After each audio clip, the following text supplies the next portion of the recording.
بسم اللہ الرحمن الرحیم۔ زندگی بدل دینے والی روحانی دستیں۔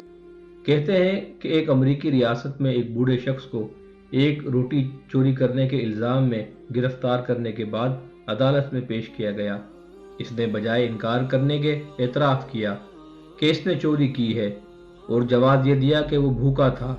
اس اہم موضوع پر اہم گفتگو چلتی رہے گی۔ اگر آپ ہمارے چینل پر نئے ہیں تو ہمارے چینل کو سبسکرائب کر دیجئے، بیل آئیکن کو ضرور پریس کیجئے تاکہ ہماری ہر نئی آنے والی ویڈیو آپ کو بر وقت حاصل ہو سکے۔ کہتے ہیں کہ ایک امریکی ریاست میں ایک بوڑھے شخص کو ایک روٹی چوری کرنے کے الزام میں گرفتار کرنے کے بعد عدالت میں پیش کیا گیا۔ اس نے بجائے انکار کرنے کے اعتراف کیا کہ اس نے چوری کی ہے اور جواز یہ دیا کہ وہ بھوکا تھا اور قریب تھا کہ وہ مر جاتا۔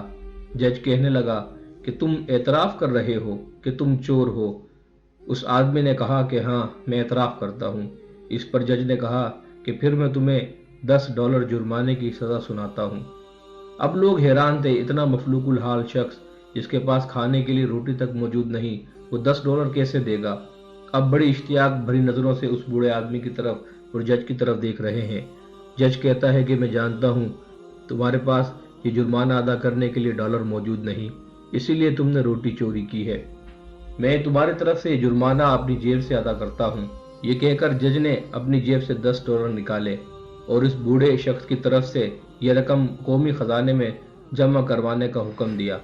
پھر جج کھڑا ہوتا ہے اور حاضرین کو مخاطب کر کے کہتا ہے، میں تمام حاضرین کو $10 جمع کرنے کی سزا سناتا ہوں، اس لیے کہ تم ایسے ملک میں رہتے ہو جہاں ایک غریب کو پیٹ بھرنے کے لیے روٹی چوری کرنا پڑی۔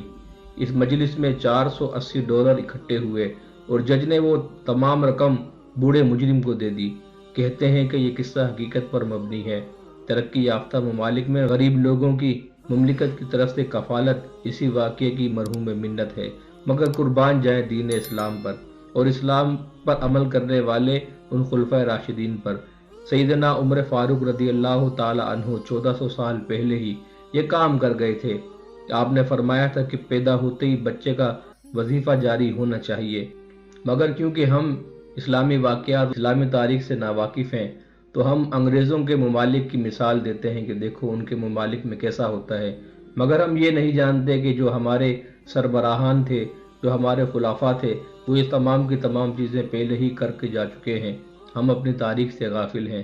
اللہ کریم ہم سب کو اسلام سے سچی اور پکی محبت کرنے والا بنائے اور لوگوں کے کام آنے والا بنائے۔ آمین۔